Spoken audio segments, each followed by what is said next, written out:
करते हैं, I don't know how, but let us talk about the pyramid of agriculture and I want to explain this to you. Okay. India has about 156 million hectares of farmland. 156 million hectare होता कितना है? बहुत हो गया. मैं आपको 10 बताता हूँ इसको 10 कैसे लाख इन्विस गुने मैं 156. आपको इसको इन्विसाज करना बताता हूँ. हाँ. It is more arable land than 165 countries together have.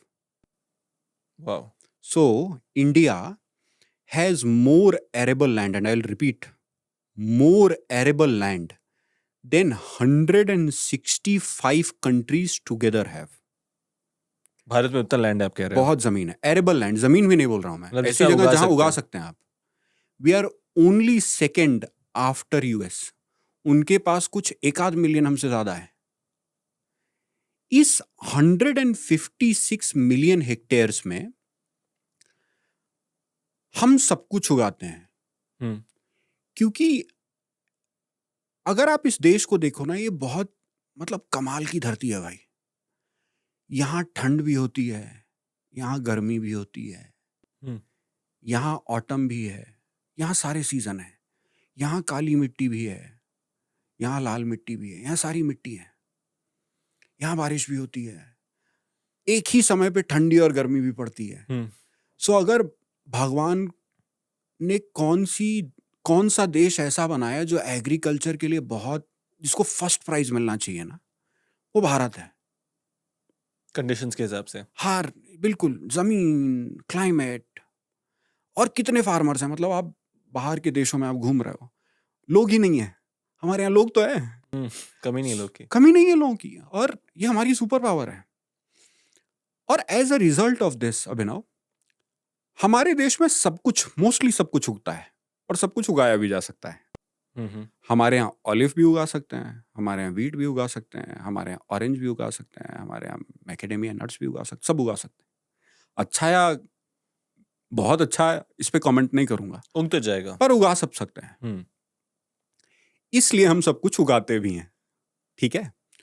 अब अगर आपको फार्मर्स की कंडीशन को समझना है ना, तो आपको उनकी क्रॉप्स को समझना पड़ेगा, उनकी क्रॉप की इकोनॉमिक्स को समझना पड़ेगा. अगर आप इस एंगल से एग्रीकल्चर को देखेंगे, तो एग्रीकल्चर पिरामिडिकल है. पिरामिड के टॉप पे हाई वैल्यू हॉर्टिकल्चर क्रॉप्स हैं. हम्म.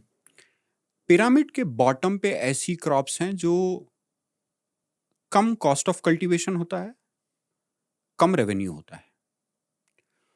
और फार्मर्स का बिहेवियर कौन सी क्रॉप उगाते हैं उसके बेसिस पे चेंज होता है. मतलब उसका मैं बताता हूं. मैं पोमोग्रेनेट का फार्मर हूं. मेरे पास 2 एकड़ जमीन है. मैं इस जमीन पे 2.5 लाख रुपया हर सीजन खर्च करता हूं. मैं अच्छा उगाता हूं तो मैं इससे 20-25 लाख रुपए बनाता हूं. अब मैं किसी गांव में 25 लाख रुपए की इनकम है, और मेरा 5 लाख रुपए 6 लाख रुपए का खर्चा है. हम्म. ठीक है. यानी मेरे पास बचा 10-15-20 लाख रुपए, 10 लाख रुपए तो बचा, 12 लाख 15 लाख रुपए बचा मेरे पास. अब मेरे पास 15 लाख बचेगा तो मैं क्या करूंगा? अपने बच्चों को पढ़ाऊंगा, है ना, घर बनाऊंगा, नई टेक्नोलॉजीज लूंगा, और जमीन खरीदूंगा. हम्म. मुझे यहां से वहां जाना है तो मैं गाड़ी खरीदूंगा. मेरे पास फोन होगा.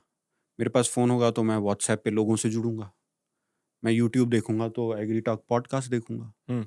अब मैं पोमोग्रेनेट कर रहा था, मैंने एग्री टॉक पॉडकास्ट पे सुना कि यार ऐसी जमीन में एवोकाडो भी लगा सकते हैं. लगा सकते हैं, नहीं लगा सकते पता नहीं, पर मेरे पास आइडिया आया. हम्म. तो मैंने कहा, मैं चूंकि मेरे पास पैसा है, तो मैं थोड़ी सी जमीन पे 10 पौधे लगा के ट्राई करूंगा. मैं एवोकाडो में फेल हुआ, मैं 4 क्रॉप्स में, और 5वीं क्रॉप मेरी अलग हो गई और वो चल गई. हम्म. आप इनको देखो वर्सेस एक सस्टेनेंस फार्मर जो 2 एकड़ में वीट उगा रहे हैं. वीट उगा रहे हैं तो 25-50 रुपए साल की इनकम है, या सीजन की इनकम है. नहीं बहुत होगा तो 1.5-2 लाख रुपए होगी.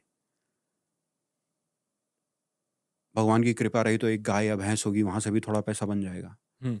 पर जहां मेरे पास 5-6 लाख रुपया साल का डिस्क्रिशनरी है, वहां मेरे पास कुछ भी पैसा डिस्क्रिशनरी नहीं है. मैं खर्च ही नहीं कर सकता. I am fighting for my survival. This changes the behaviour of the farmer. अब मैं एग्री टॉक जैसी 10 पॉडकास्ट देखूंगा. यूट्यूब पे तो एग्री टॉक भी दिखेगा और अमेरिका की होती हुई पॉडकास्ट भी दिखेगी. महाराष्ट्र में अहमदनगर में कोई नया यंग फार्मर है, वो कुछ नया ट्राई कर रहा है, मुझे वो भी दिख रहा है.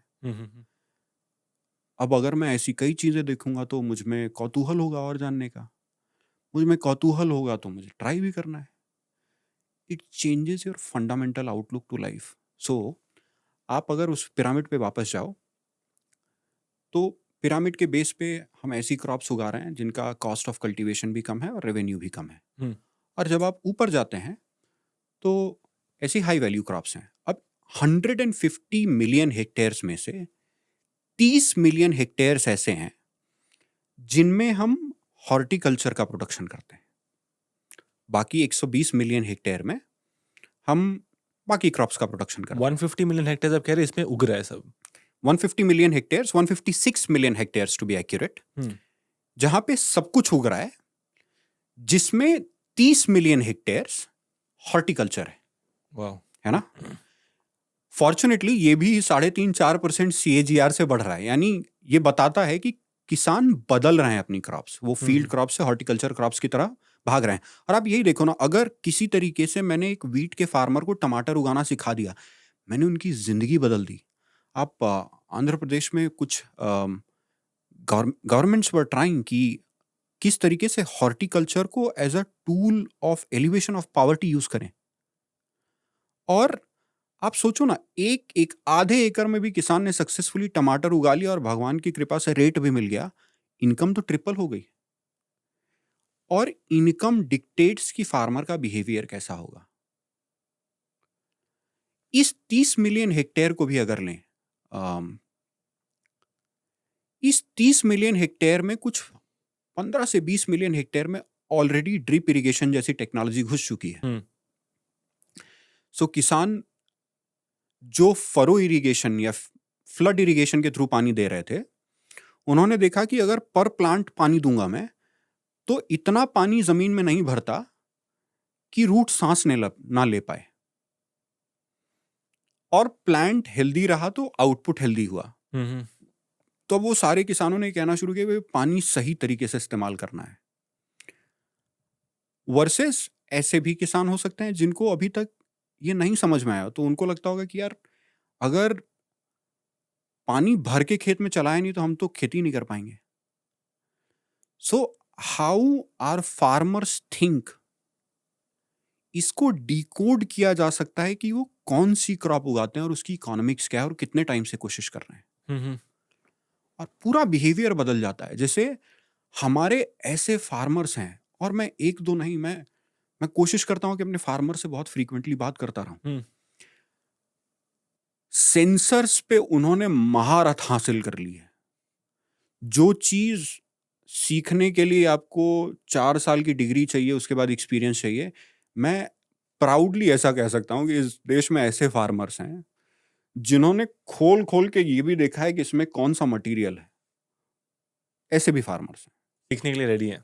सीखने के लिए रेडी नहीं है, सीखने के लिए हंग्री हैं. उनको चाहिए, उनकी लाइफ का मोटिव यही है कि सीखना है. भाई ये क्रॉप सीखेंगे, ये टेक्नोलॉजी सीखेंगे. आपस में एक दूसरे से बैठ के बात करते हैं कि आज तो ये हुआ वो हुआ. मतलब farming and curiosity about agriculture is a way of life for them.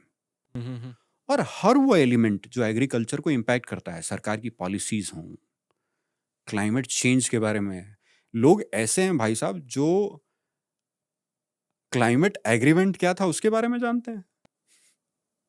आप अगर देश में घूमो, आप बनारस से निकलो, आप हरियाणा के फार्मर से जाके मिलो, आप राजस्थान जाओ, आप हनुमानगढ़ के फार्मर से मिलो, चुरू के फार्मर से मिलो, आप बाड़मेर जाओ, फिर आप गुजरात जाओ, कच्छ जाओ, आप बनासकाठा जाओ, साबरकाठा जाओ, आप महाराष्ट्र घूमो, पूरा वेस्टर्न बेल्ट, नासिक नगर से शुरू होते हुए सांगली तक, आप कर्नाटक आओ, आप चित्रदुर्ग, आप बीजापुर, आपको दिखाई पड़ता है कि change is there on the ground. बहुत सारे लोग का ये, जब मैं कई सारे पॉडकास्ट में बोलता हूँ, यही सपना होता है. जो लोग IT या किसी इंडस्ट्री से आना चाह रहे हैं, टेक्नोलॉजी से, उनको लगता है एग्रीकल्चर में एक प्रकार का सुकून है, एक प्रकार का आपको फ्रीडम मिलता है, जो कि काफ़ी सच है अगर आप अच्छे स्केल पे प्रॉफिटेबली कर पाए. लेकिन वहाँ तक का पहुँचने का जर्नी, जैसे हमने पहले डिस्कस किया, like any other business. Correct. ये सोच के मत आओ कि डे वन से आपको वो सुकून मिलेगा, वो मेहनत करनी पड़ती है। मेहनत तो करनी पड़ेगी, बिजनेस बनाना पड़ेगा आपको, करेक्ट। ग्राउंड लेवल पे काम करना होगा। करेक्ट।